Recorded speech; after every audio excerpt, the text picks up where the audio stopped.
ਪਿੰਡਾਂ ਦੇ ਵਿੱਚ ਜਦੋਂ ਲੀਡਰ ਜਾਂਦੇ ਨੇ ਵੋਟਾਂ ਮੰਗਣ ਦੇ ਵਾਸਤੇ, ਪਾਰਟੀ ਕੋਈ ਹੋਵੇ, ਪਰ ਇਹ ਹੈ ਵੀ ਕੀ ਨੌਜਵਾਨਾਂ ਨੂੰ ਇਕੱਠੇ ਹੋ ਕੇ ਕਹਿੰਦੇ ਭਾਈ ਤੁਹਾਡੀ ਪੜ੍ਹਾਈ ਦੇ ਮੁਤਾਬਕ ਅਸੀਂ ਤੁਹਾਨੂੰ ਨੌਕਰੀ ਦਿਆਂਗੇ। ਸਾਰੀਆਂ ਇੰਡਸਟਰੀਆਂ ਜਿੰਨੀਆਂ ਪੰਜਾਬ ਦੇ ਵਿੱਚ ਬੜੀਆਂ ਇੰਡਸਟਰੀਆਂ ਸਭ ਗੁਜਰਾਤ ਚਲੇ ਗਈ ਔਰ ਕੋਈ ਫਲੋਰ ਹਲਕੇ ਦੇ ਵਿੱਚ ਕੋਈ ਗਵਰਨਮੈਂਟ ਕਾਲਜ, ਕੋਈ ITI, ਕੋਈ ਪੋਲੀਟੈਕਨਿਕ ਕਾਲਜ ਨਹੀਂ ਹੈ।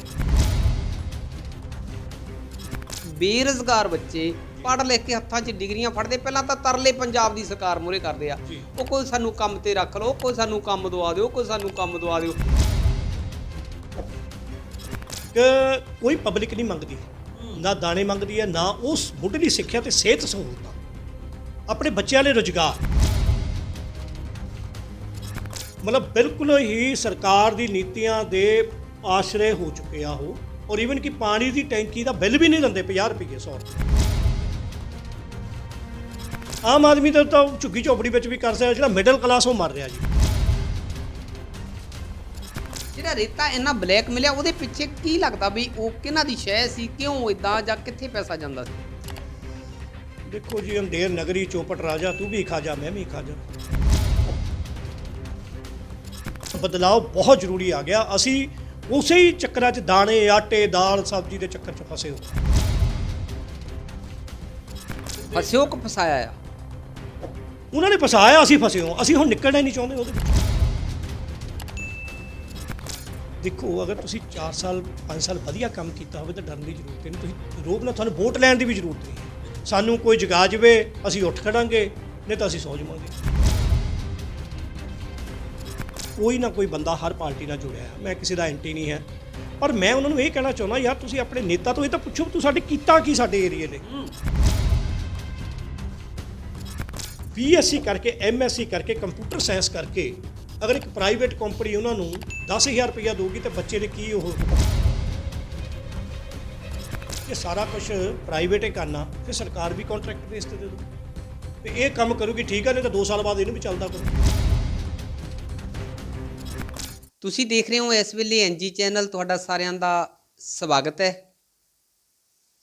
ਪੰਜਾਬ ਦੇ ਵਿੱਚ ਵਿਧਾਨ ਸਭਾ ਚੋਣਾਂ ਬਿਲਕੁਲ ਨੇੜੇ ਨੇ, ਬਿਗਲ ਵੱਜ ਚੁੱਕਾ, 20 ਕੁ ਦਿਨ ਬਾਕੀ ਨੇ, ਚੋਣ ਪ੍ਰਚਾਰ ਸ਼ੁਰੂ ਹੈ। ਭਾਵੇਂ ਠੰਡ, ਬੂੰਦਾਬਾਂਦੀ, ਕੋਰੇ ਪੈ ਰਹੇ, ਧੁੰਦਾਂ ਪੈ ਰਹੀਆਂ, ਪਰ ਚੋਣ ਪ੍ਰਚਾਰ ਦਾ ਜਿਹੜਾ ਬੁਖਾਰ ਹੈ ਉਹ ਰੋਜ਼ ਦੀ ਰੋਜ਼ ਵੱਧਦਾ ਜਾ ਰਿਹਾ। ਪਰ ਲੋਕ ਮੁੱਦਿਆਂ ਦੀ ਗੱਲ ਕਿਸੇ ਲੀਡਰ ਦੇ ਕੋਲ ਨਹੀਂ ਹੈ, ਕਿਉਂਕਿ ਪਹਿਲਾਂ ਵੀ ਇਹਨਾਂ ਨੇ ਰਾਜ ਕੀਤਾ, ਲੋਕਾਂ ਕੋਲ ਗਏ, ਵਾਅਦੇ ਇਹਨਾਂ ਕੋਲ ਪੂਰੇ ਨਹੀਂ ਹੋਏ, ਤੇ ਮੇਰੇ ਨਾਲ ਇਹਨਾਂ ਵਾਅਦਿਆਂ ਦੀ ਗੱਲ, ਇਹਨਾਂ ਮੁੱਦਿਆਂ ਦੀ ਗੱਲ ਕਰਨਗੇ ਇਸ ਵੇਲੇ ਭਾਰਦਵਾਜ ਸਾਹਿਬ, ਜਿਹੜੇ RTI ਰਾਹੀਂ ਅਕਸਰ ਖੁਲਾਸੇ ਕਰਦੇ ਰਹਿੰਦੇ ਨੇ, ਜਾਣਕਾਰੀ ਲੈਂਦੇ ਰਹਿੰਦੇ ਨੇ, ਉੱਗੇ ਸਮਾਜ ਸੇਵਕ ਨੇ। ਸਵਾਗਤ ਕਰਦੇ ਹਾਂ ਜੀ ਤੁਹਾਡਾ, ਜੀ ਆਇਆਂ ਨੂੰ। ਮੈਂ ਤੁਹਾਡੇ ਚੈਨਲ ਦਾ, NG ਚੈਨਲ ਦਾ ਔਰ ਨਿਰਮਲ ਗੁੜਾ ਜੀ ਦਾ ਬਹੁਤ ਧੰਨਵਾਦੀ ਹਾਂ, ਜਿਹੜੇ ਕਿ ਸਾਨੂੰ ਇੰਨਾ ਮਾਣ ਬਖਸ਼ਦੇ ਆ ਔਰ ਇੰਨੇ ਸਮਾਜਿਕ ਮੁੱਦੇ ਚੱਕਦੇ ਹਨ। ਜੋ ਪਬਲਿਕ ਨੂੰ ਮੁੱਦੇ ਚੱਕਣੇ ਚਾਹੀਦੇ ਹਨ ਉਹ ਤੁਸੀਂ ਚੱਕਦੇ ਹੋ ਆਪਣੇ ਚੈਨਲ ਦੇ ਥਰੂ। ਧੰਨਵਾਦ ਜੀ। ਸਮਾਜ ਦੀ ਵੀ ਜ਼ਿੰਮੇਵਾਰੀ ਆ, ਚੈਨਲਾਂ ਦੀ, ਪੱਤਰਕਾਰ ਵੀਰਾਂ ਦੀ ਵੀ ਜ਼ਿੰਮੇਵਾਰੀ ਆ। ਕੀ ਕਹਿਣਾ ਚਾਹੋਗੇ, ਜਿਵੇਂ ਵੱਖ-ਵੱਖ ਪਾਰਟੀਆਂ ਦੇ ਵੱਲੋਂ ਲੋਕਾਂ ਕੋਲ ਵੋਟਾਂ ਮੰਗਣ ਦੇ ਵਾਸਤੇ ਜਾਣਾ ਪੈ ਰਿਹਾ, ਜੇ ਪਹਿਲਾਂ ਕੋਈ ਚੰਗਾ ਕੰਮ ਕੀਤਾ ਹੁੰਦਾ ਤਾਂ ਸ਼ਾਇਦ ਮਿਹਨਤਾਂ ਨਾ ਕਰਨੀਆਂ ਪੈਂਦੀਆਂ। ਕੀ ਕਹਿਣਾ ਚਾਹੋਗੇ ਕਿ ਲੋਕ ਇਸ ਵਾਰ ਇਹਨਾਂ ਲੀਡਰਾਂ ਨੂੰ ਕਿੰਨਾ ਕੁ ਮੂੰਹ ਲਾਉਂਦੇ ਨੇ? ਮੈਂ ਪਬਲਿਕ ਨੂੰ ਤੁਹਾਡੇ NG ਚੈਨਲ ਰਾਹੀਂ ਇਹ ਕਹਿਣਾ ਚਾਹੁੰਦਾ ਨਿਰਮਲ ਗੁੜਾ ਜੀ, ਕਿ ਪਬਲਿਕ ਉਹਨਾਂ ਨੂੰ ਕੁਐਸਚਨ ਕਰੇ ਕਿ ਤੁਸੀਂ ਸਾਡੇ ਲਈ ਕੀ ਕੀਤਾ।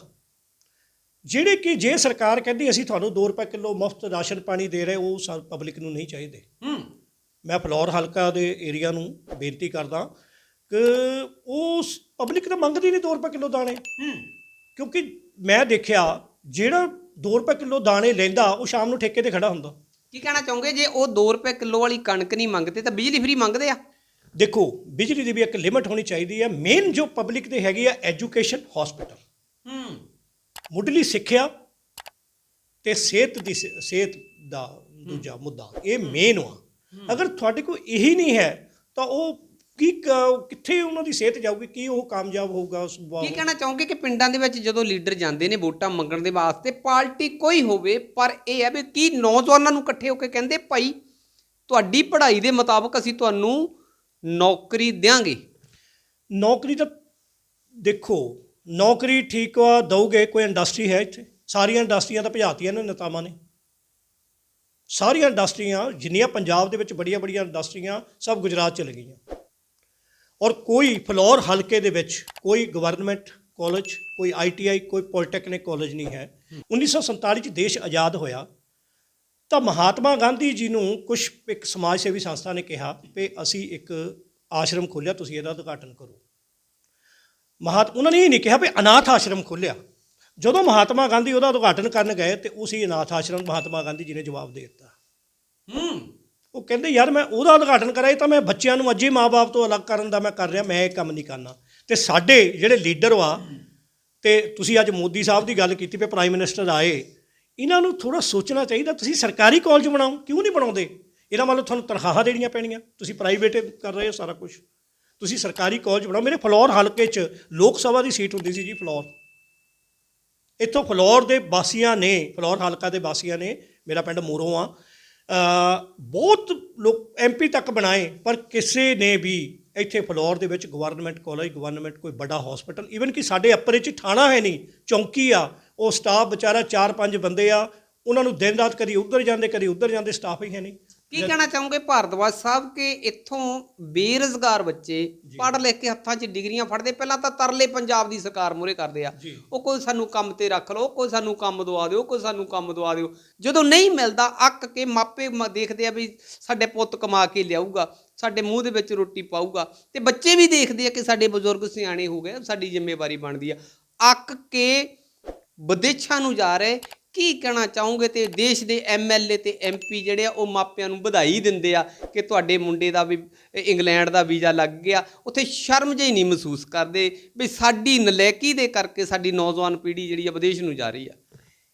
ਇਸ ਸਵਾਲ ਦਾ ਜਵਾਬ ਵੀ ਤੁਹਾਡੇ ਕੋਲ ਹੀ ਆ ਜੀ, ਕਿਉਂਕਿ ਗਰਾਇਆਂ ਦੇ ਵਿੱਚ ਸ਼੍ਰੋਮਣੀ ਅਕਾਲੀ ਦਲ ਦੇ ਸਾਬਕਾ ਉਪ ਮੁੱਖ ਮੰਤਰੀ ਪੰਜਾਬ ਦੇ ਸੁਖਬੀਰ ਸਿੰਘ ਬਾਦਲ ਆਏ ਸੀ। ਤੁਸੀਂ ਇਹਨਾਂ ਨੂੰ ਇਹ ਕੁਐਸਚਨ ਪੁੱਛੇ ਸੀ ਕਿ ਇਹਨਾਂ ਦਾ ਵੀ ਜਵਾਬ ਦਿਓ। ਤੁਸੀਂ ਇਹ ਪੁੱਛਿਆ ਵੀ ਕਿਉਂ ਜਾਂਦੇ ਹਨ? ਉਹਨਾਂ ਨੇ ਕਿਹਾ ਜੀ ਇੱਥੇ ਮੇਨ ਪਾਵਰ ਦੀ ਜ਼ਰੂਰਤ ਆ, ਸਾਡੇ ਇੰਡੀਆ ਕੋਲ ਮੇਨ ਪਾਵਰ ਬਹੁਤ ਆ, ਕਿ ਅਸੀਂ ਆਪਣੇ ਬੱਚਿਆਂ ਨੂੰ ਲੇਬਰ ਦੇ ਕੰਮ 'ਚ ਭੇਜੀਏ। ਤੁਸੀਂ ਇੱਥੇ ਬੰਗਲੌਰ ਦੇ ਵਿੱਚ IT ਦੇ ਕਿੰਨੇ ਵੱਡੇ ਸੈੱਲ ਆ, ਉੱਥੇ ਦੇ ਪਬਲਿਕ ਉੱਥੇ ਕੰਮ ਕਰਦੀ, ਪਰ ਸਾਡੀ ਪੰਜਾਬ ਦੀ ਲੋਕੀ ਕਰਜ਼ਾ ਚੱਕ ਕੇ ਆਪਣੇ ਖੇਤ ਗਿਰਵੀ ਰੱਖ ਕੇ ਆਪਣੇ ਬੱਚਿਆਂ ਨੂੰ ਭੇਜ ਰਹੇ। ਕਿਉਂ? ਪੰਜਾਬ 'ਚ ਸਕੋਪ ਇਹ ਨੇ ਖਤਮ ਕਰ ਦਿੱਤਾ ਲੀਡਰਾਂ ਨੇ। ਕਿਹਨੇ ਕੀਤਾ ਖਤਮ? ਇਹ ਲੀਡਰਾਂ ਨੇ, ਅਫਸਰਸ਼ਾਹੀ, ਔਰ ਇਹ ਨੇਤਾ ਜੀ ਨੇ, ਜਿੰਨੇ ਨੇਤਾ ਲੀਡਰ ਆ, ਇਹਨਾਂ ਨੇ ਸਾਰਾ ਖਤਮ ਕਰ ਦਿੱਤਾ। ਬੱਚੇ ਦੇਖਦੇ ਸਾਡਾ ਸਕੋਪ ਹੀ ਹੈ ਨਹੀਂ। ਜਦ ਕਿ ਮੈਂ ਅੱਜ ਤੁਹਾਨੂੰ ਦੱਸਣ ਲੱਗਾ, ਤੁਹਾਡੇ ਕੁਐਸਚਨ ਦਾ ਜਵਾਬ ਆ ਮੰਡੀ ਤੋਂ ਪਰਮਜੀਤ ਸਿੰਘ ਢਿੱਲੋਂ ਜੀ, ਮੇਰੇ ਬੜੇ ਫਰੈਂਡ ਆ ਇਸ ਟਾਈਮ ਕੈਨੇਡਾ 'ਚ, ਉਹ ਕਹਿੰਦੇ ਬੱਚਿਆਂ ਦੀ ਇੰਨੀ ਜੂਨ ਖਰਾਬ ਆ, ਉਹ ਨਾ ਤਾਂ ਘਰ ਆ ਸਕਦੇ ਆ, ਨਾ ਉਹ ਉੱਥੇ, ਮਤਲਬ ਵੀ ਉਹਨਾਂ ਦੀ ਹਾਲਤ ਭੂਤ ਵਰਗੀ ਆ। ਅਸੀਂ ਤਾਂ ਇਹ ਸੋਚ ਰਹੇ ਮੁੰਡਾ ਕੈਨੇਡਾ ਚਲੇ ਗਿਆ, ਹੁਣ ਸਾਨੂੰ ਵੀ ਸੱਦ ਲਊਗਾ ਕੁੜੀ। ਜਿਵੇਂ ਤੁਸੀਂ ਗੱਲ ਕੀਤੀ ਕੈਨੇਡਾ ਜਾਂ ਬਾਹਰਲੇ ਹੋਰ ਮੁਲਕਾਂ ਦੀ ਵਿੱਚ ਜਿੱਥੇ ਬੱਚੇ ਬਹੁਤ ਪਰੇਸ਼ਾਨ ਨੇ, ਹਾਲਾਤ ਇਦਾਂ ਦੇ ਨੇ, ਬੱਚੇ ਨਾ ਉੱਥੇ ਰਹਿਣ ਜੋਗੇ ਤੇ ਨਾ ਇੱਥੇ ਆਉਣ ਜੋਗੇ, ਕਿਉਂਕਿ ਇੱਥੇ ਜਿਹੜਾ ਲੱਖਾਂ ਰੁਪਏ ਦਾ ਕਰਜ਼ਾ ਜਿਹੜਾ ਮਾਪਿਆਂ ਸਿਰ, ਉਹਨੂੰ ਵਿਆਜ ਵੀ ਲੱਗ ਰਿਹਾ, ਘਰ ਗਹਿਣੇ ਰੱਖੇ, ਜ਼ਮੀਨ ਗਹਿਣੇ ਰੱਖੀ ਹੈ। ਬਿਲਕੁਲ। ਕੀ ਕਹਿਣਾ ਚਾਹੋਗੇ? ਤਾਂ ਜ਼ਿੰਮੇਵਾਰ ਕੌਣ ਹੈ? ਜ਼ਿੰਮੇਵਾਰ ਸਰਕਾਰ ਹੈ, ਅਫਸਰਸ਼ਾਹੀ। ਅੱਜ ਮੈਂ ਤੁਹਾਨੂੰ ਦੱਸਣ ਲੱਗਾ, ਦੁਬਈ ਇੱਕ ਛੋਟਾ ਮੁਲਕ ਆ, ਦੋਹਾ ਕਤਰ ਇੱਕ ਛੋਟਾ ਮੁਲਕ ਆ। ਮੈਂ ਉੱਥੇ ਗਿਆ, ਗੈਸ ਟੂ ਲਿਕੁਇਡ ਪ੍ਰੋਜੈਕਟ ਸੀ, ਮੈਂ ਐਜ਼ ਏ ਡਰਾਈਵਰ ਦੇ ਤੌਰ 'ਤੇ ਗਿਆ ਉੱਥੇ, ਆਪਰੇਟਰ ਦੇ ਤੌਰ 'ਤੇ, ਅਤੇ ਸ਼ੈਲ ਕੰਪਨੀ ਦਾ ਸੀ, ਔਰ ਆਬੂ ਧਾਬੀ ਦੇ ਵਿੱਚ ਸੀ ਐਲੂਮੀਨੀਅਮ, ਐਮੀਰੇਟਸ ਐਲੂਮੀਨੀਅਮ। ਕਿ ਅਸੀਂ ਨਹੀਂ ਆਪਣੇ ਪਲਾਟ ਲਾ ਸਕਦੇ ਇੱਥੇ ਵੱਡੇ? ਅਸੀਂ ਪਲਾਟ ਨਹੀਂ ਲਾ ਸਕਦੇ ਇੱਥੇ ਵੱਡੇ? ਪੰਜਾਬ ਕੋਲ ਵੀ ਜ਼ਮੀਨ ਹੈਗੀ, ਤੁਸੀਂ ਵੱਡੇ ਪਲਾਟ ਲਾਓ। ਇਹ ਤਾਂ ਨਹੀਂ ਬਸ ਸਾਰੀ ਕਿਤੇ ਉਪਜਾਊ ਜ਼ਮੀਨ ਆ, ਕਈ ਵਾਰੀ ਕੋਈ ਦੂਸਰੀ ਜ਼ਮੀਨ ਵੀ ਹੁੰਦੀ, ਰੇਤੀਲੀ ਰੇਤਾ ਹੁੰਦਾ ਜ਼ਮੀਨ ਦੇ ਵਿੱਚ। ਹੁਸ਼ਿਆਰਪੁਰ ਸਾਈਡ 'ਤੇ ਕਈ ਹੈਗੇ ਆ, ਤੁਸੀਂ ਇੱਥੇ ਵੱਡੇ ਵੱਡੇ ਪਲਾਟ ਲਾਓ, ਸਟੀਲ ਪਲਾਟ ਲਾਓ, ਐਲੂਮੀਨੀਅਮ ਪਲਾਟ ਲਾਓ, ਪਰ ਨਹੀਂ, ਇੱਥੇ ਨਹੀਂ ਲਾਉਣੇ। ਕੀ ਕਹਿਣਾ ਚਾਹੋਗੇ ਕਿ ਉਹ ਲਾਰੇ ਲੋਕਾਂ ਨੂੰ ਲਾ ਰਹੇ ਆ ਵੀ ਅਸੀਂ ਘਰ ਦੇ ਵਿੱਚ ਪਹਿਲਾਂ ਦੇਤੀਆਂ ਨੌਕਰੀਆਂ, ਪਹਿਲਾਂ ਲੈਪਟਾਪ ਵੀ ਦਿੱਤੇ, ਤੇ ਪਹਿਲਾਂ ਉਹ ਨਸ਼ਾ ਵੀ ਖਤਮ ਕਰ ਦਿੱਤਾ, ਤੇ ਹੁਣ ਕਹਿੰਦੇ ਆ ਵੀ ਸਾਰਾ ਕੁਝ ਤੁਹਾਡੇ ਕੋਲ ਠੀਕ ਹੈ, ਵੀ ਬੀਬੀਆਂ ਰਹਿੰਦੀਆਂ ਸੀ, ਵੀ ਉਹਨਾਂ ਨੂੰ 2000 ਰੁਪਈਆ ਘਰ ਭਰਤੀ ਅਸੀਂ ਦੇਣਾ ਹੈਗਾ, ਵੀ ਕਿੰਨਾ ਕੁ ਸਹਿਮਤ ਆ ਤੁਸੀਂ ਇਹਨਾਂ? ਇਹ ਤਾਂ ਉਹ ਬੋਝ ਕਿਹਦੇ ਸਿਰ 'ਤੇ ਪੈਣਾ? ਉਹ ਬੋਝ ਤੁਸੀਂ ਦੇਣਾ ਕਿੱਥੋਂ ਆ? ਦੇਣਾ ਅੱਛਾ, ਮੈਂ ਇਹਦੇ ਵਿੱਚ ਮੈਂ ਤੁਹਾਡੇ ਪਹਿਲੇ ਚੈਨਲ ਦੇ ਰਾਹੀਂ ਵੀ ਇੱਕ ਗੱਲ ਦੱਸੀ ਸੀਗੀ ਕਿ ਕੋਈ ਪਬਲਿਕ ਨਹੀਂ ਮੰਗਦੀ, ਨਾ ਦਾਣੇ ਮੰਗਦੀ ਹੈ, ਨਾ ਉਸ ਮੁੱਢਲੀ ਸਿੱਖਿਆ ਤੇ ਸਿਹਤ ਸਹੂਲਤਾਂ, ਆਪਣੇ ਬੱਚਿਆਂ ਲਈ ਰੁਜ਼ਗਾਰ। ਮੈਂ ਪਹਿਲਾਂ ਵੀ ਦੱਸਿਆ, ਮੇਰੇ ਦੋਸਤ ਮੰਡੀ ਤੋਂ ਹੁੰਦੇ ਸੀ, ਪਰਮਜੀਤ ਸਿੰਘ ਢਿੱਲੋਂ, ਉਹ ਕਹਿੰਦੇ ਵੀ ਤੁਸੀਂ ਪੰਛੀਆਂ ਨੂੰ ਰੋਜ਼ ਦਾਣੇ ਪਾਓਗੇ ਤਾਂ ਆਪਣੀ ਸਮਰੱਥਾ ਭੁੱਲ ਜਾਓਗੇ ਖਾਣ ਦੀ। ਤੇ ਉਹੀ ਸਾਡੀ ਪਬਲਿਕ ਦਾ ਹਾਲ ਹੋ ਰਿਹਾ। ਉਹੀ ਸਾਡੀ ਇਦਾਂ ਪੰਜਾਬੀਆਂ ਨੂੰ ਬਣਾਤਾ ਕੰਮ ਦੇਣ ਦੀ ਜਗ੍ਹਾ ਤੇ ਉਹਨਾਂ ਨੂੰ ਮੁਫਤ ਦੇ ਕਣਕ ਤੇ ਲਾ ਕੇ ਨਕਾਰੇ ਕੀਤਾ ਜਾ ਰਿਹਾ। ਨਕਾਰਾ ਬਿਲਕੁਲ ਨਕਾਰਾ ਕੀਤਾ ਜਾ ਰਿਹਾ, ਕਿਉਂਕਿ ਅੱਜ ਕਿਹੜਾ ਬੰਦਾ ਨਹੀਂ ਜਿਹੜਾ ਕਣਕ ਨਾ ਖਰੀਦ ਸਕੇ। ਜਿਹੜੇ ਮੈਂ ਉਹ ਪਬਲਿਕ ਨੂੰ ਵੀ ਮੈਂ ਕਹਿਣਾ ਚਾਹੁੰਦਾ ਕਿ ਇੱਕ ਮੈਂ ਹੋਰ ਦੇਖਿਆ ਸਾਡੇ ਮੋਰੂ 'ਚ ਵੀ, ਮੈਂ ਵਿਧਾਨ ਸਭਾ ਫਲੋਰ ਦੇ ਵਿੱਚ ਵੀ ਮੈਂ ਦੇਖਿਆ ਕਈ ਬੰਦੇ ਮਤਲਬ ਬਿਲਕੁਲ ਹੀ ਸਰਕਾਰ ਦੀ ਨੀਤੀਆਂ ਦੇ ਆਸ਼ਰੇ ਹੋ ਚੁੱਕੇ ਆ ਉਹ, ਔਰ ਈਵਨ ਕਿ ਪਾਣੀ ਦੀ ਟੈਂਕੀ ਦਾ ਬਿੱਲ ਵੀ ਨਹੀਂ ਦਿੰਦੇ 50 ਰੁਪਏ 100 ਰੁਪਏ, ਔਰ ਰੋਜ਼ ਉਹ ਠੇਕੇ 'ਤੇ ਖੜੇ ਹੁੰਦੇ ਆ। ਇੱਥੇ ਬੜੀ ਗੱਲ ਕਹਿਣੀ ਬਣਦੀ ਆ ਕਿ ਇੱਕ ਵਾਰ ਇੱਥੋਂ ਦੇ ਲੀਡਰ ਸਾਹਿਬਾਨ ਨੂੰ ਲੋਕਾਂ ਨੇ ਪੁੱਛਿਆ ਵੀ ਤੁਸੀਂ ਜੇ ਕਣਕ ਦੇਣੀ ਹੈ ਤੇ ਜਦੋਂ ਵਾਢੀਆਂ ਹੁੰਦੀਆਂ, ਜਦੋਂ ਮਾਰਚ ਤੋਂ ਬਾਅਦ ਜਦੋਂ ਕਣਕ ਵੱਢੀ ਜਾਂਦੀ ਹੈ ਵੀ ਤੁਸੀਂ 10-10 ਬੋਰੀਆਂ ਇਕੱਠੀਆਂ ਮੰਡੀ ਤੋਂ ਚੁਕਾ ਦਿਆ ਕਰੋ। ਇਹ ਪਾਲਿਸੀ ਨਹੀਂ, ਉਹਨਾਂ ਦੀ ਪਾਲਿਸੀ ਇਹ ਹੈ ਵੀ ਸਾਲ ਦੇ ਵਿੱਚ 15 ਕੁ ਵਾਰੀ ਸਾਡੇ ਘਰ 'ਤੇ ਆਉਣ ਜਾਂ ਸਾਨੂੰ ਅਸੀਂ ਵੰਡਣ ਜਾਈਏ। ਉਹੀ ਤੁਹਾਡੇ ਕਹਿਣ ਦਾ ਜਿੱਦਾਂ ਕਣਕ 'ਤੇ ਲਾਉਣ ਵਾਲੇ ਜਿਵੇਂ ਜਾਨਵਰਾਂ ਨੂੰ ਨਕਾਰੇ ਕਰਨ ਵਾਲੀ ਗੱਲ। ਕੋਈ ਤਰਸ ਨਹੀਂ, ਕੋਈ ਭੁੱਖਿਆਂ 'ਤੇ ਇਹਨਾਂ ਨੂੰ ਰਹਿਮ ਨਹੀਂ, ਸਿਰਫ ਤੇ ਸਿਰਫ ਇਹ ਹੈ ਕਿ ਅਸੀਂ ਵੋਟਾਂ ਕਿਵੇਂ ਪੱਕੀਆਂ ਕਰਨੀਆਂ। ਕੀ ਕਹਿਣਾ ਚਾਹੋਗੇ ਵਿਧਾਨ ਸਭਾ ਹਲਕਾ ਫਲੋਰ ਦੇ ਵਿੱਚ ਕਰਪਸ਼ਨ ਕਿੰਨੀ ਕੋਈ ਹੈ ਇਸ 5 ਸਾਲ 'ਚ? ਕਰਪਸ਼ਨ ਤੁਸੀਂ ਇਹ ਦੇਖ ਲਓ ਕਿ ਕਿਆ ਸਟੇਟ ਗੌਰਮੈਂਟ ਜਾਂ ਸੈਂਟਰ ਗੌਰਮੈਂਟ ਫੰਡ ਨਹੀਂ ਦਿੰਦੀ? ਇਹਨਾਂ ਤੋਂ ਸੜਕਾਂ ਤੱਕ ਨਹੀਂ ਬਣੀਆਂ। ਮੌਜੂਦਾ ਗੌਰਮੈਂਟ ਜਿਹੜੀ ਕਾਂਗਰਸ ਦੀ ਗੌਰਮੈਂਟ ਵਾ, ਸੜਕਾਂ ਤੱਕ ਫਲੋਰ ਤਹਿਸੀਲ ਦੀਆਂ ਤੁਸੀਂ ਸੜਕਾਂ ਦੇਖੋ। ਆ ਹੁਣ ਇਲੈਕਸ਼ਨ ਦੇ ਟਾਈਮ ਤੇ ਯਾਦ ਆਇਆ ਇਹਨਾਂ ਨੂੰ, 4 ਸਾਲ ਅਸੀਂ ਉਹ ਸੜਕਾਂ ਤੇ ਧੱਕੇ ਖਾਂਦੇ ਰਹੇ। ਮੋਰੋ ਤੋਂ ਫਲੋਰ ਨੂੰ ਜਾਂਦਿਆਂ ਨੂੰ ਸਾਨੂੰ ਕਿਹੜਾ ਪਿੰਡਾਂ ਦੇ ਵਿੱਚ ਹੀ ਹੋ ਕੇ ਜਾਣਾ ਪੈਂਦਾ ਸੀ। ਅੱਜ ਉਹ ਜਦੋਂ ਇਲੈਕਸ਼ਨ ਆਈ ਤਾਂ ਅੱਜ ਉਹ ਸੜਕ ਬਣੀ ਆ। ਮੈਂ ਇੱਕ ਚੰਨੀ ਗੌਰਮੈਂਟ ਦਾ ਧੰਨਵਾਦ ਕਰਨਾ ਚਾਹੁੰਦਾ। ਦੇਖੋ ਮੈਂ ਕਿਸੇ ਪਾਰਟੀ ਨਾਲ ਰਿਲੇਟਡ ਨਹੀਂ, ਮੈਂ ਕਾਂਗਰਸ। ਹਲਕਾ ਫਲੋਰ ਦੇ ਵਿੱਚ ਕਿੱਦਾਂ ਦੇ ਹਾਲਾਤ ਰਹੇ? ਹਲਕਾ ਫਲੋਰ ਦੇ ਵਿੱਚ ਤਾਂ ਜੀ ਤੁਸੀਂ ਮੈਂ ਕਹਿੰਦਾ ਰੇਤ ਦਾ ਕੰਮ ਤਾਂ ਟੌਪ ਤੇ ਹੀ ਆ। ਟੌਪ ਤੇ ਮਤਲਬ ਫ੍ਰੀ ਮਿਲਦਾ? ਨਹੀਂ, ਫਰੀ ਤਾਂ ਮਹਾਰਾਜ ਆਮ ਆਦਮੀ ਤਾਂ ਤਰਸੇ ਗਿਆ ਆਪਣਾ ਘਰ ਬਣਾਉਣ ਤੋਂ। ਜਿਹੜਾ ਆਮ ਆਦਮੀ ਆ, ਆਮ ਆਦਮੀ ਤਾਂ ਝੁੱਗੀ ਝੋਪੜੀ ਵਿੱਚ ਵੀ ਕਰ ਸਕਦਾ। ਜਿਹੜਾ ਮਿਡਲ ਕਲਾਸ ਉਹ ਮਰ ਰਿਹਾ ਜੀ। ਕਿਸੇ ਵੀ ਵਰਗ ਦਾ ਮਿਡਲ ਕਲਾਸ, ਕਿਉਂਕਿ ਰੇਤੇ ਦਾ ਇੱਕ ਤੈਅਸ਼ੁਦਾ ਲਿਮਿਟ ਹੋਣੀ ਚਾਹੀਦੀ ਹੈ ਕਿ ਰੇਟ ਫਿਕਸ ਹੋਣਾ ਚਾਹੀਦਾ। ਕਣਕ ਦਾ ਰੇਟ ਫਿਕਸ ਹੋ, ਮੱਕੀ ਦਾ ਰੇਟ ਫਿਕਸ ਹੋ। ਮੈਂ ਤੁਹਾਡੇ ਇੱਕ ਐਨਜੀ ਚੈਨਲ ਰਾਹੀਂ ਕਹਿਣਾ ਚਾਹੁੰਦਾ, ਤੁਸੀਂ ਇੱਥੇ ਮੌਜੂਦਾ ਜਿਹੜੇ ਐਮਐਲਏ ਸ਼੍ਰੋਮਣੀ ਅਕਾਲੀ ਦਲ ਦੇ ਆ ਅਤੇ ਸਾਡੇ ਜਿਹੜੇ ਐਮਪੀ ਸਾਹਿਬ ਉਹ ਕਾਂਗਰਸ ਦੇ ਆ, ਕਦੀ ਵੀ ਦੋਨਾਂ ਨੂੰ ਇੱਕ ਦੂਜੇ ਦੇ ਖਿਲਾਫ ਬੋਲਦੇ ਦੇਖਿਆ, ਬਿਆਨਬਾਜ਼ੀ ਕਰਦੇ ਦੇਖਿਆ? ਤੁਹਾਡੀ ਗੱਲ ਜਿਹੜੀ ਪਹਿਲਾਂ ਕਹਿ ਕੇ ਹਟੇ ਹੋ ਬਈ ਤੂੰ ਵੀ ਖਾ ਜਾ। ਬਿਲਕੁਲ, ਅੰਧੇਰ ਨਗਰੀ ਚੌਪਟ ਰਾਜਾ ਤੂੰ ਵੀ ਖਾ ਜਾ ਮੈਂ ਵੀ ਖਾ ਜਾ। ਫਿਰ ਇੱਥੇ ਤਾਂ ਉਹੀ ਚੱਲ ਰਿਹਾ। ਤੁਸੀਂ ਸੜਕਾਂ, ਚਲੋ ਇੱਥੇ ਤੁਹਾਡੇ ਕੁਐਸਚਨ ਤੋਂ ਗੁੜਾ ਸਾਹਿਬ, ਤੁਸੀਂ ਉਹ ਪੱਤਰਕਾਰ ਵਾਂ ਜਿਹੜੇ ਜ਼ਮੀਨ ਤੋਂ ਵੀ ਖੋਦ ਕੇ ਸਵਾਲ ਕੱਢ ਦਿੰਦੇ ਆ, ਉਹਦਾ ਆਨਸਰ ਲੈ ਲੈਂਦੇ ਉਹਦਾ ਆਨਸਰ। ਮੈਂ ਸੜਕ ਦੀ ਗੱਲ ਚਲੋ ਇੱਥੇ ਤੁਹਾਡੀ ਗੱਲ ਦਾ ਜਵਾਬ ਮੈਂ ਦੇਣ ਲੱਗਾ। ਤੁਹਾਡੀ ਗੱਲ ਦਾ ਜਵਾਬ ਤੁਸੀਂ ਕਿਹਾ ਵੀ ਮੌਜੂਦਾ ਜਿਹੜੇ ਐਮਐਲਏ ਉਹ ਵੀ ਆ, ਮੋਰੋ ਤੋਂ ਲਸਾੜਾ, ਮੋਰੋ ਤੋਂ ਸ਼ੋਕਰਾ ਅਪਰਾ ਧੜੀਤੇ ਤੱਕ ਦੀ ਸੜਕ ਵਾ। ਕਿ ਸਾਡੇ ਮੌਜੂਦਾ ਐਮਐਲਏ ਵਿਧਾਨ ਸਭਾ 'ਚ ਕੁਐਸਚਨ ਨਹੀਂ ਚੱਕ ਸਕਦੇ? ਗਵਰਨਰ ਹੈ ਉੱਥੇ, ਸਪੀਕਰ ਹੈ, ਕਿਆ ਉੱਥੇ ਸੁਣਵਾਈ ਨਹੀਂ ਹੁੰਦੀ? ਇਸ਼ੂ ਨਹੀਂ ਚੱਕ ਸਕਦੇ ਵੀ ਕਿਉਂ ਨਹੀਂ ਬਣੀ ਸੜਕ? ਚਲੋ ਠੀਕ ਹੈ, ਤੁਸੀਂ ਪਾਰਟੀ 'ਚ ਨਹੀਂ ਹੋ, ਕਿਆ ਤੁਸੀਂ ਸਾਡੇ ਇਹ ਉੱਥੇ ਕੁਐਸਚਨ ਨਹੀਂ ਚੁੱਕ ਸਕਦੇ? ਦੇਖੋ ਜੀ, ਮੈਂ ਤਾਂ ਦੇਖਿਆ ਨਹੀਂ। ਹਾਂ, ਜੇ ਮੈਂ ਸੌਂ ਗਿਆ ਹੋਊਗਾ ਤਾਂ ਸ਼ਾਇਦ ਉਹ ਤੋਂ ਬਾਅਦ 'ਚ ਕਿਤੇ ਟੀਵੀ 'ਚ ਖਬਰ ਆ ਗਈ ਹੋਊਗੀ, ਤਾਂ ਮੈਂ ਕਹਿ ਨਹੀਂ ਸਕਦਾ। ਪਰ ਮੈਂ ਅੱਜ ਤੱਕ, ਕਿਉਂਕਿ ਸਾਡੇ ਇਹੀ ਮੁੱਦੇ ਮੇਨ ਸੀ ਜੀ, ਨਾ ਸਾਡੇ ITI, ਨਾ ਪੋਲੀਟੈਕਨਿਕ ਕਾਲਜ ਹੋ, ਨਾ ਗੌਰਮੈਂਟ ਕਾਲਜ ਆ ਬੱਚਿਆਂ ਲਈ, ਸਰਕਾਰੀ ਬੱਸਾਂ ਤੱਕ ਨਹੀਂ ਸਾਡੇ ਪਿੰਡਾਂ ਦੇ ਵਿੱਚ ਹੈ। ਕਿ ਇਹ ਮੁੱਦੇ ਚੁੱਕ ਨਹੀਂ ਸਕਦੇ ਸਮਾਜਿਕ? ਇਹ ਜਿਨ੍ਹਾਂ ਨੇ ਮੁੱਦੇ ਨਹੀਂ ਚੱਕੇ ਹੁਣ ਫਿਰ ਲੋਕਾਂ ਕੋਲੋਂ ਹਾੜੇ ਕੱਢਦੇ ਫਿਰ ਰਹੇ ਨੇ ਕਿ ਸਾਨੂੰ ਵੋਟਾਂ ਪਾਓ, ਸਾਨੂੰ ਵੋਟਾਂ ਪਾਓ, ਸਾਨੂੰ ਵੋਟ। ਕੀ ਕਹਿਣਾ ਚਾਹੋਗੇ ਲੋਕਾਂ ਨੂੰ ਵੀ ਵੋਟਾਂ ਪਾਉਣੀਆਂ ਚਾਹੀਦੀਆਂ? ਦੇਖੋ ਇਸ 'ਚ ਫਿਰ ਪਬਲਿਕ, ਫਿਰ ਉਹ ਤਾਂ ਉਹ ਗੱਲ ਹੋ ਗਈ। ਫਿਰ ਪਬਲਿਕ ਦੀ ਗਲਤ, ਮੈਂ ਨੇਤਾ ਦੀ ਗਲਤੀ ਨਹੀਂ ਸਮਝੂਗਾ ਜੀ, ਫਿਰ ਪਬਲਿਕ ਦੀ ਗਲਤੀ ਆ। ਬਦਲਾਅ ਜ਼ਰੂਰੀ ਹੈ ਜੀ, ਕਿਉਂਕਿ ਹੁਣ ਬਦਲਾਅ ਬਹੁਤ ਜ਼ਰੂਰੀ ਆ ਗਿਆ। ਅਸੀਂ ਉਸੇ ਹੀ ਚੱਕਰਾਂ 'ਚ ਦਾਣੇ, ਆਟੇ, ਦਾਲ, ਸਬਜ਼ੀ ਦੇ ਚੱਕਰ 'ਚ ਫਸੇ ਹੋਏ ਹਾਂ। ਸਾਡੇ ਬੱਚਿਆਂ ਦੇ ਸਮਾਜਿਕ ਮੁੱਦੇ ਫਸਿਓ ਕਿ ਫਸਾਇਆ ਆ? ਉਹਨਾਂ ਨੇ ਫਸਾਇਆ, ਅਸੀਂ ਫਸੇ ਹੋ। ਅਸੀਂ ਹੁਣ ਨਿਕਲਣਾ ਨਹੀਂ ਚਾਹੁੰਦੇ ਉਹਦੇ ਵਿੱਚੋਂ। ਅਸੀਂ ਨਿਕਲਣਾ ਨਹੀਂ ਚਾਹੁੰਦੇ। ਅਸੀਂ ਪਬਲਿਕ ਜਿਹੜੀ ਨਿਕਲਣਾ ਨਹੀਂ ਚਾਹੁੰਦੀ ਜੀ ਉਹਦੇ ਵਿੱਚੋਂ। ਅਸੀਂ ਨਹੀਂ ਨਿਕਲਣਾ ਚਾਹੁੰਦੇ ਉਹਦੇ ਵਿੱਚੋਂ, ਅਸੀਂ ਫਸ ਚੁੱਕੇ ਹਾਂ। ਅੱਛਾ, ਇਹ ਭਾਰਦਵਾਜ ਸਾਹਿਬ ਵੀ ਇਸ ਵਾਰ ਜਿਵੇਂ ਜਦੋਂ ਵੀ ਪਹਿਲੀਆਂ ਇਲੈਕਸ਼ਨਾਂ ਤੁਸੀਂ ਵੀ ਦੇਖੀਆਂ, ਅਸੀਂ ਵੀ ਦੇਖੀਆਂ, ਇਹਨਾਂ ਦਿਨਾਂ 'ਚ ਰੈਲੀਆਂ ਹੁੰਦੀਆਂ ਸੀ, ਚੋਣ ਜਾਲਸੇ ਲੱਗਦੇ ਸੀ, ਗਾਉਣ ਵਾਲੇ ਲੱਗਦੇ ਸੀਗੇ, ਡਰਾਮੇ ਹੁੰਦੇ ਸੀਗੇ ਅਤੇ ਬੜੀਆਂ ਰੌਣਕਾਂ ਹੁੰਦੀਆਂ ਸੀ। ਸਾਈਕਲਾਂ 'ਤੇ ਰੈਲੀ, ਮੋਟਰਸਾਈਕਲਾਂ 'ਤੇ ਰੈਲੀ, ਉੱਚੇ ਉੱਚੇ ਝੰਡੇ, ਮੂਹਰੇ ਸਪੀਕਰ ਵਾਲੀ ਗੱਡੀ, ਦੋਨੀ ਪਾਸੇ ਫਲੈਕਸਾਂ ਲੱਗੀਆਂ ਹੁੰਦੀਆਂ ਸੀਗੀਆਂ। ਅਤੇ ਟਰੈਕਟਰਾਂ 'ਤੇ ਵੀ ਪਿਛਲੀ ਵਾਰ ਤਾਂ ਰੈਲੀਆਂ ਕਈਆਂ ਪਾਰਟੀਆਂ ਨੇ ਕੱਢ ਦਿੱਤੀਆਂ। ਅਤੇ ਇਸ ਵਾਰ ਕੀ ਕਹਿਣਾ ਚਾਹੋਗੇ? ਦੇਖੋ, ਅਗਰ ਤੁਸੀਂ 4 ਸਾਲ 5 ਸਾਲ ਵਧੀਆ ਕੰਮ ਕੀਤਾ ਹੋਵੇ ਤਾਂ ਡਰਨ ਦੀ ਜ਼ਰੂਰਤ ਨਹੀਂ। ਤੁਸੀਂ ਰੋਬ ਨਾਲ, ਤੁਹਾਨੂੰ ਵੋਟ ਲੈਣ ਦੀ ਵੀ ਜ਼ਰੂਰਤ ਨਹੀਂ ਹੈ। ਔਰ ਇੱਕ ਇਸ ਵਿੱਚ ਮੀਡੀਆ ਦਾ ਜਿਹੜੇ ਚੈਨਲ ਆ, ਪੱਤਰਕਾਰ, ਪ੍ਰੈਸ ਰਿਪੋਰਟਰ, ਮੀਡੀਆ ਆ, ਉਹ ਉਹਨਾਂ ਨੇ ਪਬਲਿਕ ਨੂੰ ਬਹੁਤ ਜਾਗਰੂਕ ਕਰ ਦਿੱਤਾ। ਕੁਛ ਥੋੜ੍ਹਾ ਇੱਕ ਮੈਂ ਕਿਸਾਨ ਅੰਦੋਲਨ ਜਿਹੜਾ ਚੱਲਿਆ ਉਹਦੇ ਵਿੱਚ ਵੀ ਲੋਕਾਂ ਦੇ ਵਿੱਚ ਥੋੜ੍ਹੀ ਜਿਹੀ ਸੋਚਣ ਸ਼ਕਤੀ ਆਈ ਆ।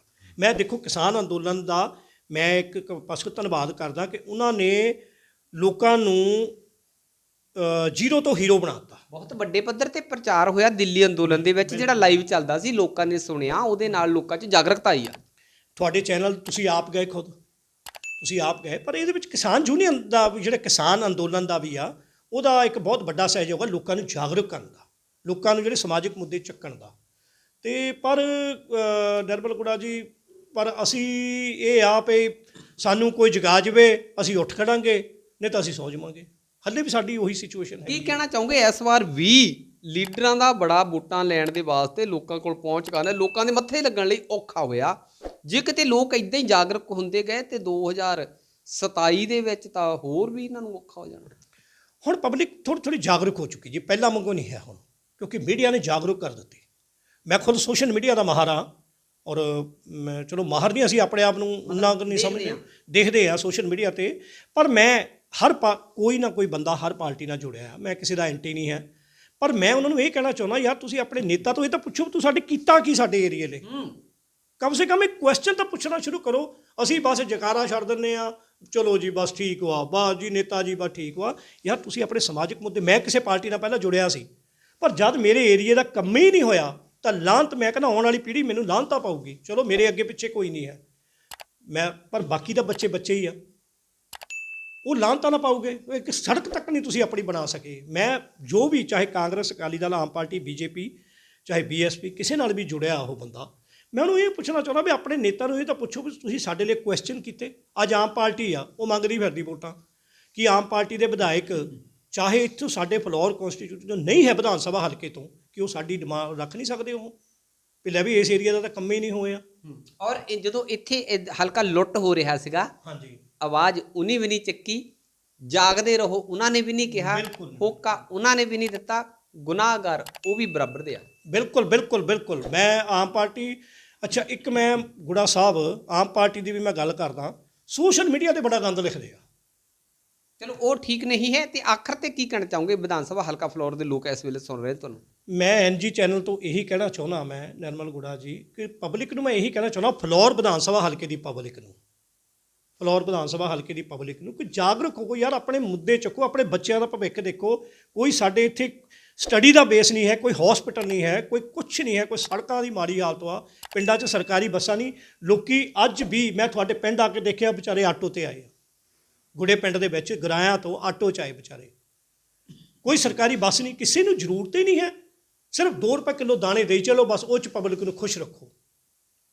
ਉਹ ਇਹ ਨਹੀਂ ਚਾਹੀਦੀਆਂ। ਮੈਂ ਵਿਧਾਨ ਸਭਾ ਫਲੋਰ ਹਲਕਾ ਗੱਲ ਕਰਦਾ, ਮੈਂ ਆਪਣੇ ਪਿੰਡ ਮੂਰੋ 'ਚ ਵੀ ਇਹ ਚੀਜ਼ਾਂ ਨਹੀਂ ਚਾਹੀਦੀਆਂ। ਤੁਸੀਂ ਮੁੱਢਲੀ ਸਿੱਖਿਆ ਸਕੂਲਾਂ 'ਚ ਟੀਚਰ ਦਿਓ, ਹੌਸਪੀਟਲ 'ਚ ਡਾਕਟਰ ਦਿਓ। ਤੁਹਾਡੇ ਮੈਂ ਕਿ ਦੇਖਿਆ ਕਿ ਪੰਜਾਬ 'ਚ 2200 ਸਕੂਲ ਹਨ। 2200 ਸਕੂਲ ਦੇ ਵਿੱਚ 7ਵੀਂ ਕਲਾਸ ਤੱਕ ਬੱਚੇ ਵੈਸੇ ਹੀ ਜਾਂਦੇ ਆ, ਕੋਈ ਟੀਚਰ ਨਹੀਂ ਹੈ। ਔਰ ਮੇਰੇ ਪਿੰਡ ਮੋਰੋਂ ਦੇ ਵਿੱਚ 18 ਟੀਚਰਾਂ ਦੀਆਂ ਪੋਸਟਾਂ ਹਨ, ਮੋਰੋਂ ਦੇ ਵਿੱਚ ਬੋਰਡ ਦੇ ਉੱਤੇ ਲਿਖਿਆ ਆ। ਹਾਂਜੀ, ਪਰ ਉੱਥੇ 3-4 ਟੀਚਰ ਹਨ। ਔਰ ਇਹ ਮੁੱਦਾ ਤੁਸੀਂ ਗਰਾਇਆਂ ਦੇ ਵਿੱਚ ਧੜੱਲੇ ਨਾਲ ਉਪ ਮੁੱਖ ਮੰਤਰੀ ਜਿਹੜੇ ਪੰਜਾਬ ਦੇ ਹੀ ਸਾਬਕਾ ਸ਼੍ਰੋਮਣੀ ਅਕਾਲੀ ਦਲ ਦੇ ਸੁਖਬੀਰ ਸਿੰਘ ਬਾਦਲ ਜੀ, ਉਹਨਾਂ ਕੋਲ ਵੀ ਚੱਕਿਆ, ਪਰ ਉਹਨਾਂ ਕੋਲ ਜਵਾਬ ਨਹੀਂ ਦੇ ਹੋਇਆ। ਉਹ ਕਹੀ ਹੈ ਜੀ ਪ੍ਰਾਈਵੇਟ, ਤੁਸੀਂ ਉਹ ਦੂਜੇ ਬਣਾ ਦਿਓ। ਯਾਰ ਇਹ ਤਾਂ ਪ੍ਰਾਈਵੇਟ ਵੱਲ ਨੂੰ ਜਾ ਰਹੇ ਹਾਂ ਅਸੀਂ ਪ੍ਰਾਈਵੇਟ ਤਾਂ ਖਤਮ ਕਰਨਾ। ਠੇਕੇਦਾਰੀ ਹਰ ਗੌਰਮੈਂਟ, ਚਾਹੇ ਉਹ ਸੈਂਟਰ ਗੌਰਮੈਂਟ ਹੋ, ਮੋਦੀ ਗੌਰਮੈਂਟ ਹੋ, ਹਰ ਚੀਜ਼ 'ਚ ਉਹ ਠੇਕੇਦਾਰੀ ਕਰੀ ਜਾ ਰਹੀ, ਕੰਟਰੈਕਟ ਬੇਸ ਕਰੀ ਜਾ ਰਹੀ ਆ। ਅੱਛਾ ਤੁਸੀਂ ਇੱਕ ਕੁਐਸਚਨ ਪੁੱਛਿਆ, ਬੱਚੇ ਬਾਹਰ ਕਿਉਂ ਜਾ ਰਹੇ ਆ? BSc ਕਰਕੇ, MSc ਕਰਕੇ, ਕੰਪਿਊਟਰ ਸਾਇੰਸ ਕਰਕੇ, ਅਗਰ ਇੱਕ ਪ੍ਰਾਈਵੇਟ ਕੰਪਨੀ ਉਹਨਾਂ ਨੂੰ 10,000 ਰੁਪਈਆ ਦੇਊਗੀ ਤਾਂ ਬੱਚੇ ਦੇ ਕੀ ਉਹ ਹੋਊਗਾ? ਤੁਸੀਂ ਗੌਰਮੈਂਟ ਦੇ ਖਤਮ ਕਰੀ ਜਾਂਦੇ। ਮੈਂ ਬੰਬੇ ਤੋਂ ਆਇਆ ਪਰਸੋਂ, ਰੇਲਵੇ ਦੇ ਵਿੱਚ ਜੀ ਸਭ ਕੁਝ ਪ੍ਰਾਈਵੇਟ ਕਰ ਦਿੱਤਾ, ਪਰੰਤੂ ਬਾਥਰੂਮਾਂ ਦੀ ਉਹ ਬੁਰੀ ਹਾਲਤ, ਇੰਨੀ ਗੰਦੀ ਕੰਡੀਸ਼ਨ ਆ ਕਿ ਮੈਂ ਖੁਦ ਰਾਜਧਾਨੀ ਦੇ ਵਿੱਚ ਆਇਆ, ਮੈਂ ਇੰਨੀ ਗੰਦੀ ਕੰਡੀਸ਼ਨ ਆ। ਕੋਈ ਉਹ ਕਹਿੰਦੇ ਜੀ ਅਸੀਂ ਕੰਟਰੈਕਟ ਬੇਸ 'ਤੇ ਆ, ਸਾਨੂੰ 4-5 ਹਜ਼ਾਰ ਦੇਊਗਾ, ਕੱਢ ਦਊਗਾ, ਅਸੀਂ ਹੋਰ ਕਿਤੇ ਲੱਗ ਜਾਵਾਂਗੇ 5,000 ਤੇ 7,000 ਤੇ। ਤੁਸੀਂ ਸਰਕਾਰੀ ਚੀਜ਼ ਮੁਹੱਈਆ ਕਰਾਓ, ਸਰਕਾਰੀ ਗੌਰਮੈਂਟ ਦੀ, ਪਰ ਤੁਸੀਂ ਪ੍ਰਾਈਵੇਟ ਕਰੀ ਜਾਂਦੇ, ਸਭ ਕੁਝ ਪ੍ਰਾਈਵੇਟ ਕਰੀ ਜਾਂਦੇ ਆ। ਤੁਸੀਂ ਗੌਰਮੈਂਟ ਦੇ ਵਿੱਚ ਇੱਕ ਕੰਟਰੈਕਟ ਰੱਖੋ ਵੀ ਇੰਨਾ ਤੁਸੀਂ ਕੰਮ ਕਰੋਗੇ ਤਾਂ ਪੈਸੇ ਤੁਹਾਨੂੰ ਇੰਨੇ ਮਿਲੂਗੇ। ਮੈਂ ਇਹ ਤੁਹਾਡੇ ਚੈਨਲ ਸਾਰਾ ਕੁਝ ਪ੍ਰਾਈਵੇਟ ਹੀ ਕਰਨਾ, ਫਿਰ ਸਰਕਾਰ ਕਾਹਦੇ ਲਈ? ਫਿਰ ਸਰਕਾਰ ਵੀ, ਹਾਂ ਕੁੜਾ ਜੀ, ਇੱਕ ਤੁਸੀਂ ਕੁਐਸਚਨ ਬਹੁਤ ਵਧੀਆ ਕੀਤਾ ਜੇ ਸਾਰਾ ਕੁਝ ਪ੍ਰਾਈਵੇਟ ਹੀ ਕਰਨਾ ਫਿਰ ਸਰਕਾਰ ਵੀ ਕੰਟਰੈਕਟ ਬੇਸ ਤੇ ਦੇ ਦਿਓ ਤੇ ਇਹ ਕੰਮ ਕਰੂਗੀ, ਠੀਕ ਹੈ, ਨਹੀਂ ਤਾਂ 2 ਸਾਲ ਬਾਅਦ ਇਹਨੂੰ ਵੀ ਚੱਲਦਾ ਕਰੋ ਤੇ ਇਹਨੂੰ ਵੀ ਪ੍ਰਾਈਵੇਟ ਕਰੋ ਨਾ। ਇੱਕ ਇੱਥੇ ਵੱਡੀ ਗੱਲ ਬਣਦੀ ਆ ਕਿ ਜਦੋਂ ਚੋਣ ਮੈਨੀਫੈਸਟੋ ਹੁੰਦਾ ਆ ਉਹ 5 ਸਾਲ ਦੇ ਵਾਸਤੇ ਹੁੰਦਾ ਜੀ। 5 ਸਾਲ ਲੋਕ ਸੋਚਦੇ ਵੀ ਸ਼ਾਇਦ ਹੁਣ ਬਣਾ ਦੇਣਗੇ, ਕੁਝ ਹੁਣ ਬਣਾ ਦੇਣਗੇ, ਕੁਝ ਹੁਣ ਬਣਾ ਦੇਣਗੇ। ਜੇ ਕਿਤੇ ਇੱਕ ਸਾਲ ਦਾ 5 ਭਾਗਾਂ 'ਚ 5 ਸਾਲਾਂ ਨੂੰ ਵੰਡਿਆ ਜਾਵੇ ਵੀ ਪਹਿਲੇ ਸਾਲ 'ਚ ਅਸੀਂ ਆਹ ਕਰਨਾ, ਜੇ ਨਹੀਂ ਕੀਤਾ ਤਾਂ ਲੋਕ ਪੁੱਛਣ ਵਾਲੇ ਬਣਨ। ਬਿਲਕੁਲ। ਦੂਜੇ ਸਾਲ 'ਚ ਅਸੀਂ ਆਹ ਕਰਨਾ, ਜੇ ਨਹੀਂ ਕੀਤਾ ਤਾਂ ਲੋਕ ਪੁੱਛਣ ਵਾਲੇ ਬਣਨ। ਇੱਦਾਂ 5 ਸਾਲਾਂ ਦੇ ਵਿੱਚ ਲੋਕ ਜਾਗਰੂਕ ਹੋ ਸਕਦੇ, ਲੋਕ ਸਵਾਲ ਕਰ ਸਕਦੇ ਆ। ਲੋਕਾਂ ਨੂੰ ਮੰਗ ਕਰਨੀ ਚਾਹੀਦੀ ਕਿ ਮੈਨੀਫੈਸਟੋ ਨੂੰ 5 ਭਾਗਾਂ 'ਚ ਵੰਡਿਆ ਜਾਵੇ। ਪਹਿਲੇ 5 ਸਾਲਾਂ 'ਚ ਕੀ ਕਰਨਾ, ਦੂਜੇ 'ਚ ਕੀ ਕਰਨਾ, ਤੀਜੇ 'ਚ ਕੀ ਕਰਨਾ, ਚੌਥੇ 'ਚ ਆਖਰ 'ਤੇ ਕੀ ਕਰਨਾ। ਗੁੜਾ ਸਾਹਿਬ ਤੁਹਾਡੇ ਕੁਐਸਚਨ ਤੁਹਾਡਾ ਬਹੁਤ ਵਧੀਆ। ਮੈਂ ਬਾਹਰ ਕੰਮ ਕਰਦਾ ਸੀ ਅਰਬ ਕੰਟਰੀ ਦੇ ਵਿੱਚ। ਕੋਈ ਵੀ ਪ੍ਰੋਜੈਕਟ ਹੁੰਦਾ ਸੀ, ਗੋਰੇ ਪਹਿਲਾਂ ਪਾਲਿਸੀ ਬਣਾਉਂਦੇ ਹੁੰਦੇ ਸੀ। ਪਹਿਲਾਂ ਪਾਲਿਸੀ ਤੈਅ ਕਰਦੇ ਸੀ ਉਹਦੀ ਵੀ ਕਿੱਦਾਂ ਇਹ ਬਣਾਉਣਾ। ਸਾਡੇ ਇੱਥੇ ਪਾਲਿਸੀ ਹੈ ਨਹੀਂ ਕੋਈ। ਉਹਨਾਂ ਨੂੰ ਪਤਾ ਵੀ 4 ਸਾਲ ਬਾਅਦ ਅਸੀਂ ਬਸ ਗੇੜੇ ਮਾਰਨੇ, ਸਾਨੂੰ ਵੋਟਾਂ ਪਾਈ ਦੇਣੀਆਂ। ਕਿਉਂਕਿ ਹਰ ਨਾ ਬੰਦਾ ਕੋਈ ਨਾ ਕੋਈ ਕਿਸੇ ਰਿਲੀਜਨ ਨਾਲ ਜੁੜਿਆ ਆ, ਉਹਨੇ ਉਹ ਬੰਦੇ ਇਕੱਠੇ ਕਰ ਲੈਣ ਤੇ ਸਾਨੂੰ ਵੋਟਾਂ ਪਵਾਵੇ। ਪਰ ਮੈਂ ਤੁਹਾਡੇ ਚੈਨਲ ਰਾਹੀਂ ਫਲੌਰ ਵਿਧਾਨ ਸਭਾ ਦੇ ਹਲਕੇ ਨੂੰ ਮੈਂ ਰਿਕੁਐਸਟ ਕਰਨਾ ਚਾਹੁੰਦਾ ਸਾਰਿਆਂ ਨੂੰ ਕਿ ਬਦਲਾਓ ਕਰੋ। ਬਦਲਾਓ ਜ਼ਰੂਰੀ ਹੈ ਕਿਉਂਕਿ ਸਮੇਂ ਦੀ ਇਹ ਮੰਗ ਵਾ, ਸਮੇਂ ਦੀ ਇਹ ਜ਼ਰੂਰਤ ਵਾ। ਕਿਉਂਕਿ ਸਾਡੇ ਏਰੀਆ ਦਾ ਕੁਛ ਨਹੀਂ ਹੋਇਆ, ਕੁਛ ਵੀ ਨਹੀਂ ਹੋਇਆ। ਫਿਲੌਰ ਦੇ ਵਿੱਚ ਮੈਂ ਤੁਹਾਨੂੰ ਪਹਿਲਾਂ ਵੀ ਦੱਸਿਆ ਕਿ ਸਾਡੇ ਕੋਈ ਲੌਂਗ ਰੂਟ ਦੀ ਟ੍ਰੇਨ ਨਹੀਂ ਹੈ ਫਿਲੌਰ ਸਟੇਸ਼ਨ 'ਤੇ। ਜੋ ਪਹਿਲੇ ਸਟਾਪੇਜ ਹੈ ਉਹ ਹੈ ਜਿਹੜੇ ਸਾਡੇ ਮੌਜੂਦਾ MP ਹਨ। ਕਦੀ ਲੋਕ ਸਭਾ 'ਚ ਉਹਨਾਂ ਨੇ ਆਵਾਜ਼ ਹੀ ਨਹੀਂ ਚੱਕੀ ਕਿ ਲੈ ਵੀ ਫਿਲੌਰ ਆ, ਇੱਥੇ ਪੰਡਤ ਸ਼ਰਧਾ ਰਾਮ ਫਿਲੌਰੀ ਜੀ ਹੋਏ, ਤੁਸੀਂ ਦੇਖਿਆ। ਚਲੋ ਮੈਂ ਮੋਦੀ ਸਾਹਿਬ ਨੂੰ ਇੱਕ ਤੁਹਾਡੇ ਚੈਨਲ ਰਾਹੀਂ ਮੋਦੀ ਸਾਹਿਬ ਨੂੰ ਇੱਕ ਕਹਿਣਾ ਚਾਹੁੰਦਾ ਜੀ, ਬੜੇ ਹਿੰਦੂ ਧਾਰਮਿਕ ਬਣਦੇ ਆ ਉਹ ਜੀ, ਅਸੀਂ ਹਿੰਦੂ ਧਰਮ ਜਾਂ ਭਗਵਾ ਲਾਏਂਗੇ। ਸ਼ਰਧਾ ਰਾਮ ਫਿਲੌਰੀ ਜੀ ਨੇ ਓਮ ਜੈ ਜਗਦੀਸ਼ਰੇ ਆਰਤੀ ਲਿਖੀ ਸੀ, ਕਿ ਉਹ ਪੜ੍ਹਦੇ ਨਹੀਂ ਹੈ? ਹਰ ਘਰ ਦੇ ਵਿੱਚ ਜਿਹੜਾ ਹਿੰਦੂ ਆ ਪੂਰੀ ਦੁਨੀਆ ਭਰ ਦੇ ਵਿੱਚ ਪੜ੍ਹੀ ਜਾਂਦੀ ਆ ਕਿ ਇੱਥੇ ਪੰਡਤ ਸ਼ਰਧਾ ਰਾਮ ਫਿਲੌਰੀ ਜੀ ਦੇ ਨਾਂ 'ਤੇ ਕੋਈ ਟ੍ਰੇਨ ਦਾ ਬਣਾਇਆ ਇਹਨਾਂ ਨੇ, ਜਾਂ ਕੋਈ ਸਟੇਸ਼ਨ ਹੀ ਰੱਖ ਦਿਓ ਪੰਡਤ ਸ਼ਰਧਾ ਰਾਮ ਫਿਲੌਰੀ। ਯਾਰ ਇਹ ਤਾਂ ਮਤਲਬ ਬੋਲ ਬੱਚਨ ਅਮਿਤਾਭ ਬੱਚਨ ਵਾਲੀ ਗੱਲ ਹੋ ਗਈ ਹੈ। ਮਤਲਬ ਬਸ ਉੱਥੇ ਦਿਖਾ ਦੇਣਾ। ਅਤੇ ਮਤਲਬ ਇੱਕ ਮੈਂ ਦੇਖੀ ਗੁੜਾ ਸਾਹਿਬ, ਅਤੇ ਤੁਹਾਡੇ ਮੈਂ ਕਈ ਕੁਐਸਚਨਾਂ ਦਾ ਜਿਹੜਾ ਆਨਸਰ ਮੈਂ ਦੇਖਿਆ, ਜਿਹੜੇ ਤੁਹਾਡੇ ਕੁਐਸਚਨ ਸੀ, ਸਾਡੀ ਅਰਥ ਵਿਵਸਥਾ ਨੂੰ ਸਤਿਆਨਾਸ਼ ਕਰ ਦਿੱਤਾ ਲੀਡਰਾਂ ਨੇ। ਇਹ ਉੱਠਣੇ ਹੀ ਨਾ। ਔਰ ਇੱਕ ਆ ਕਰੋਨਾ। ਪੰਜਾਬ ਇਸ ਵੇਲੇ ਲੱਖਾਂ ਕਰੋੜਾਂ ਦਾ ਕਰਜ਼ਈ ਹੈ ਜੀ, ਤੇ ਇਹਨਾਂ ਵੱਲੋਂ ਕਿਹਾ ਜਾ ਰਿਹਾ ਕਿ ਅਸੀਂ ਤੁਹਾਨੂੰ ਫ੍ਰੀ ਦੇਵਾਂਗੇ। ਪੰਜਾਬ ਦੇ ਸਿਰ ਕਰਜ਼ਾ ਆ, ਕਰਜ਼ੇ ਦਾ ਵਿਆਜ ਮੋੜਨ ਦੇ ਲਈ ਹੋਰ ਕਰਜ਼ਾ ਚੱਕਣਾ ਪੈਂਦਾ, ਤੇ ਇਹ ਕਹਿੰਦੇ ਅਸੀਂ ਬੀਬੀਆਂ ਨੂੰ 2-2 ਹਜ਼ਾਰ ਰੁਪਈਆ ਦੇਵਾਂਗੇ, ਤੇ ਇਹ ਕਹਿੰਦੇ ਨੇ ਅਸੀਂ ਫ੍ਰੀ ਦਾਣੇ ਦੇਵਾਂਗੇ। ਫ੍ਰੀ ਨਹੀਂ, ਇੱਥੇ ਰੁਜ਼ਗਾਰ ਦੀ ਲੋੜ ਹੈ, ਇੱਥੇ ਇੰਡਸਟਰੀ ਦੀ ਲੋੜ ਹੈ। ਲੋਕਾਂ ਨੂੰ ਕੰਮ ਮਿਲੇਗਾ ਤੇ ਲੋਕ ਆਪ, ਉਹਨਾਂ ਨੂੰ ਪਤਾ ਕਿ ਕਣਕ ਕਿੱਥੋਂ ਖਰੀਦਣੀ ਆ, ਲੋਕਾਂ ਨੂੰ ਪਤਾ ਕਿ ਅਸੀਂ ਦਾਣੇ ਕਿੱਥੋਂ ਖਰੀਦਣੇ ਆ, ਲੋਕਾਂ ਨੂੰ ਪਤਾ ਕਿ ਦਾਲ ਕਿੱਥੋਂ ਖਰੀਦਣੀ, ਲੋਕਾਂ ਨੂੰ ਪਤਾ ਕਿ ਸਾਰਾ ਕੁਝ ਕਿਵੇਂ ਬਣਦਾ। ਲੋਕਾਂ ਨੇ ਮਹਿੰਗੀ ਸਸਤੀ ਖਰੀਦ ਲੈਣੀ। ਲੋਕਾਂ ਨੂੰ ਰੁਜ਼ਗਾਰ ਜਿੱਥੋਂ ਲੋਕਾਂ ਨੂੰ ਸੁੱਖ ਮਿਲੇ। ਬਹੁਤ ਧੰਨਵਾਦ ਜੀ ਤੁਹਾਡਾ। ਮੈਂ ਤੁਹਾਡੇ ਚੈਨਲ ਦਾ ਵੀ ਬਹੁਤ ਧੰਨਵਾਦ ਕਰਨਾ ਚਾਹੁੰਦਾ। ਇੱਕ ਮੈਂ ਤੁਹਾਡੇ ਚੈਨਲ ਰਾਹੀਂ NG ਚੈਨਲ ਰਾਹੀਂ ਪੰਜਾਬ ਦੇ ਲੋਕਾਂ ਨੂੰ ਇੱਕ ਮੈਂ ਹੋਰ ਰਿਕੁਐਸਟ ਕਰਨਾ ਚਾਹੁੰਦਾ ਵੀ ਅੱਜ ਕੱਲ੍ਹ ਬੇਅਦਬੀਆਂ ਦੇ ਬਹੁਤ ਮੁੱਦੇ ਚੱਲ ਪਏ ਆ। ਇੱਕ ਦਿਨ ਪਹਿਲਾਂ ਦਰਬਾਰ ਸਾਹਿਬ 'ਚ ਹੋਈ, ਕੱਲ੍ਹ ਕਾਲੀ ਮਾਤਾ ਦੇ ਮੰਦਿਰ 'ਚ ਹੋਈ ਪਟਿਆਲੇ। ਕਿਉਂਕਿ ਅਸੀਂ ਇਹਨਾਂ ਦਾ ਕੋਈ ਦੀਨਮਾਨ ਨਹੀਂ ਹੁੰਦਾ ਜਿਹੜੇ ਬੇਅਦਬੀ ਕਰਨ ਵਾਲੇ ਹੁੰਦੇ ਆ।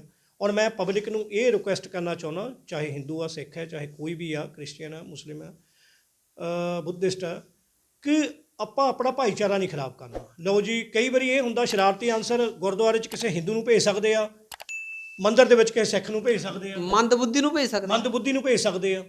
ਕਿਉਂਕਿ ਮੰਦਬੁੱਧੀ ਨੂੰ ਤਾਂ ਪਤਾ ਹੀ ਨਹੀਂ ਮੈਂ ਹੈ ਕੀ ਆ ਜਾਂ ਕਿੱਦਾਂ ਵੀ ਆ। ਲੇਕਿਨ ਆਪਾਂ ਉਹਨੂੰ ਉੱਥੇ ਕਵਰ ਕਰਕੇ ਅੱਗੇ ਮਾਹੌਲ ਨਾ ਖਰਾਬ ਹੋਵੇ, ਸਾਡਾ ਪੰਜਾਬ 'ਚ ਭਾਈਚਾਰਾ ਬਣਿਆ ਰਹੇ। ਕਿਉਂਕਿ ਸੈਂਟਰ ਜਿਹੜੀ ਆ ਔਰ ਸਾਡੇ ਲੀਡਰ ਪੰਜਾਬ ਨੂੰ ਗਿੱਲੀ ਮਾਚਿਸ ਸਮਝਦੇ ਆ। ਗੁੜਾ ਸਾਹਿਬ, ਤੁਸੀਂ ਬਹੁਤ ਦੇਰ ਹੋ ਗਈ, ਗੁਲਜ਼ਾਰ ਸਾਹਿਬ ਨੇ ਫਿਲਮ ਬਣਾਈ ਸੀ ਮਾਚਿਸ, ਇਹ ਸਾਡੇ ਪਰਮਜੀਤ ਸਿੰਘ ਢਿੱਲੋਂ ਜੀ ਆ, ਮੈਨੂੰ ਉਹਨਾਂ ਨੇ ਇਹ ਗੱਲ ਦੱਸੀ ਮੰਡੀ ਤੋਂ। ਉਹ ਕਹਿੰਦੇ ਜੀ ਸੈਂਟਰ ਗੌਰਮੈਂਟ ਜਿਹੜੀ ਪੰਜਾਬ ਨੂੰ ਮਾਚਿਸ, ਗਿੱਲੀ ਮਾਚਿਸ ਸਮਝਦੀ, ਜਦੋਂ ਮਰਜ਼ੀ ਸੁਕਾ ਕੇ ਅੱਗ ਲਾ ਦੇਵੇ। ਪਰ ਅਸੀਂ ਨਹੀਂ ਚਾਹੁੰਦੇ ਸਾਡਾ ਪੰਜਾਬ, ਜਿੱਦਾਂ ਤੁਸੀਂ ਕਹਿੰਦੇ ਸੀ ਕਿ ਇੱਕ ਜਿੱਦਾਂ ਭਾਰਤ ਨੂੰ ਸੋਨੇ ਦੀ ਚਿੜੀਆ ਕਿਹਾ ਜਾਂਦਾ ਸੀ, ਪੰਜਾਬ ਵੀ ਸਾਡਾ ਸੋਨੇ ਦੀ ਚਿੜੀਆ। ਸੂਬਾ ਖੇਤੀ ਪ੍ਰਧਾਨ ਦੇ ਇੱਕ ਪ੍ਰਦੇਸ਼ ਵਾ, ਔਰ ਇਹ ਵੱਧਦਾ ਫੁੱਲਦਾ ਹਰਾ ਭਰਿਆ ਰਹੇ। ਇੱਥੇ ਇੰਡਸਟਰੀਆਂ ਲੱਗਣ, ਰੁਜ਼ਗਾਰ ਮਿਲਣ, ਸਿੱਖਿਆ ਮਿਲੇ ਔਰ ਹੌਸਪੀਟਲ ਦੀ ਸਹਾਇਤਾ ਮਿਲੇ। ਮੈਂ ਤੁਹਾਡੇ NG ਚੈਨਲ ਰਾਹੀਂ ਮੈਂ ਇਹੀ ਰਿਕੁਐਸਟ ਕਰਨਾ ਚਾਹੁੰਦਾ। ਮੈਂ ਆਪ ਵੀ ਅੱਗੇ ਆਓ, ਇਮਾਨਦਾਰ ਬੱਚਿਆਂ ਨੂੰ ਅੱਗੇ ਲਾਓ। ਆਓ ਸੱਚੀ ਮੁੱਚੀ ਇਸ ਕਾਮਨਾ ਦੇ ਨਾਲ ਕਿ ਪੰਜਾਬ ਮੁੜ ਸੋਨੇ ਦੀ ਚਿੜੀ ਹੋਵੇ। ਤੁਹਾਡਾ ਧੰਨਵਾਦ ਜੀ। ਤੇ ਤੁਸੀਂ ਦੇਖ ਲਓ NG ਚੈਨਲ, ਇਸੇ ਤਰੀਕੇ ਦੇ ਨਾਲ ਹੋਰ ਵੀ ਖਾਸ ਸ਼ਖਸੀਅਤ ਨੂੰ ਮੈਂ ਰੂਬਰੂ ਕਰਦਾ ਰਹਾਂਗਾ। ਧੰਨਵਾਦ।